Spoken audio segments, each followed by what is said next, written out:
What's shaking, people? Back with another reaction, back with some more acid techno, and indeed, as promised, we're back with the final Skankadelic release. Which is a sad thing. You know, it's one of those labels you really wish it could have gone on for longer, but, you know, sometimes labels have a short sort of life, but, you know, the life that they had has become sort of legendary and epic, like this label. I think a lot of people recognize it for the true quality that it is. So it's unfortunate that Gavin Butler seemingly moved on to other things, because this label really was a breath of fresh air for the acid techno sound. But nevertheless, this is the final release. I mentioned before, just a little quirk. It's a Mr. Burns and the Geezer release, like a lot of the Skankadelics. There's a couple that are listed as Mr. Burns only, but most of them are Burns and the Geezer, like this one. But in the notes here, it does say, all tracks written, produced, and arranged by Guy McGaffer and engineered by Guy McGaffer at Geezer Studios, 2006. So it seems like maybe in terms of these final tracks, even though they were originally slated to be a Burns and Geezer tune, it seems like Geezer just might have kind of done most of the work. Nevertheless, this is a tune called WWW, you know, like a World Wide Web address. And again, 2006, you know, I think by this point, lots of people were now using the internet, and, you know, sort of references to that were becoming more ubiquitous. Not unlike, you know, the way about 10 years earlier you had tracks like Mobile Telephone, where, you know, that was becoming a thing, and so that was something that was being referenced in tracks. Nevertheless, let's see if we do have a run-out groove. Nope, that's just the cat number. What about on this side? Nope, just the cat, and then, what does that say? Unity. It says unity. There's a word inscribed here, or etched into the runout, and it's unity. Well, respect to that. Big fan of unity. As one stand together, as Operation Ivy once said. So here we go. This is WWW by Mr. Burns and the Geezer in name, seemingly by the Geezer in practice. Nevertheless, this is the final Skankadelic release from 2006, WWW. Ooh.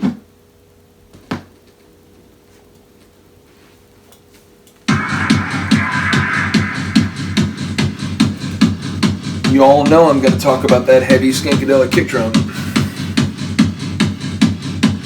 That middle period Geezer kick drum. The one that I feel like he uses a style of kick drum in more recent years that it has a more like echoic, like spherical quality. Again, my brain hears things with shape. I don't know if that'll make sense to people. He does use a very thumping kick drum style these days, but it's a different thump than this kind of kick drum.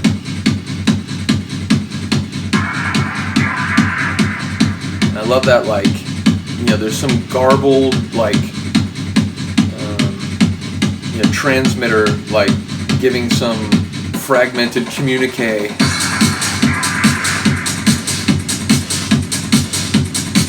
We're out on, like, you know, an industrial wasteland after, like, a Terminator invasion. It's like, you know, the future scenes in Terminator 1? I feel like that's the vibe of where we are. Like, smoke, burnt out cars, black sky, and there's some, like, abandoned communicator that's putting out this garbled, repeated message that no one even knows what it means anymore. Did I mention my brain's weird and I, like, sort of tell myself stories when I listen to tracks? Because that.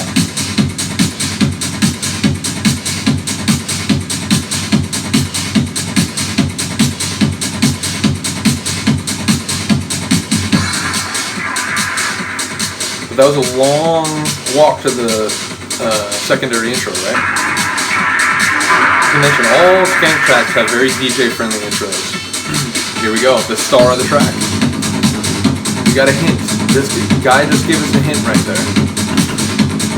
But now we have that rolling acid deep end, right?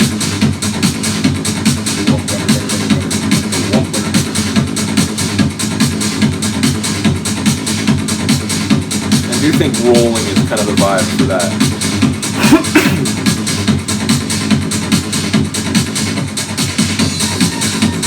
Like that end of measure, like sort of neuter the kick for a second, and then reinstitute it at the next measure.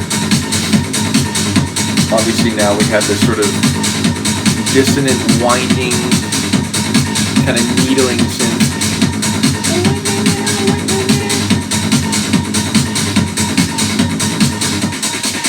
Like something metallic that's like not fully screwed in tightly, so it's sort of like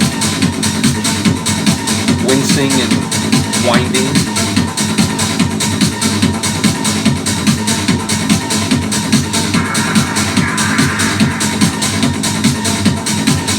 So now there's some like extra dissonant in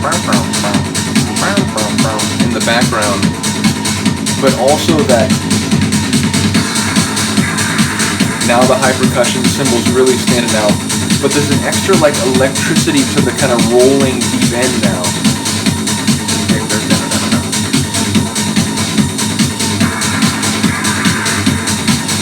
And all the while like that abandoned communication from the future fragmented into some computer language.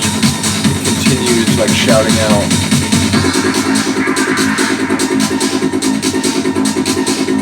And then acid gators coming in.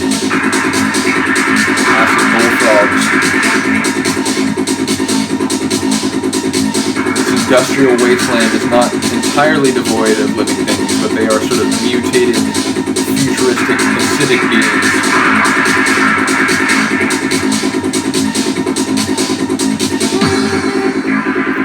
So remember that synth that briefly made an appearance? Well, my friend's going to come back, and you know, this winding synth even more has that, like, again, machines malfunctioning, or at least putting out an alert that they are not working properly.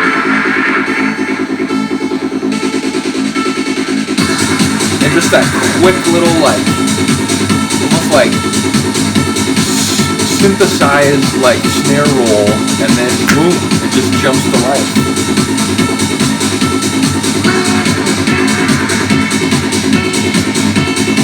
It's the champion of the tune.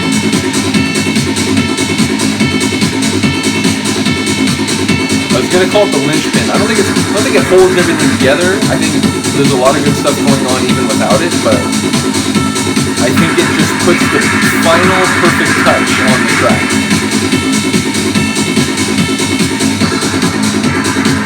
It's the coup de grace.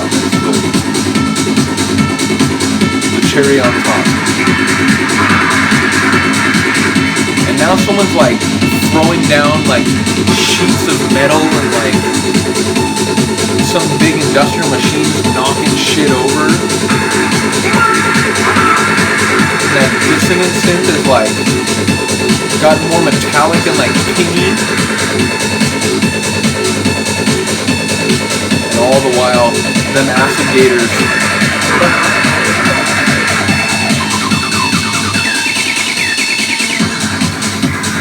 love how the acid really kind of chirped up right at the last part before the ride out here.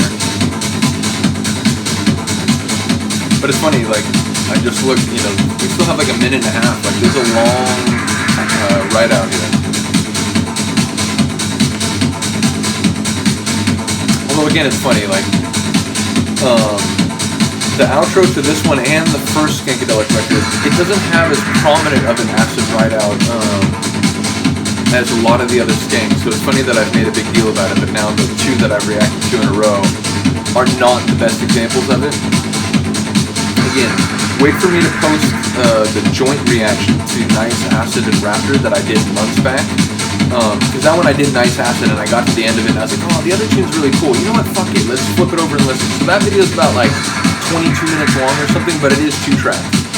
Both of those tunes have like quintessential Skankadelic acid ride out. So if you want to know more concretely what I mean when I say that, look for those reactions, or that combined reaction to come up on my channel soon.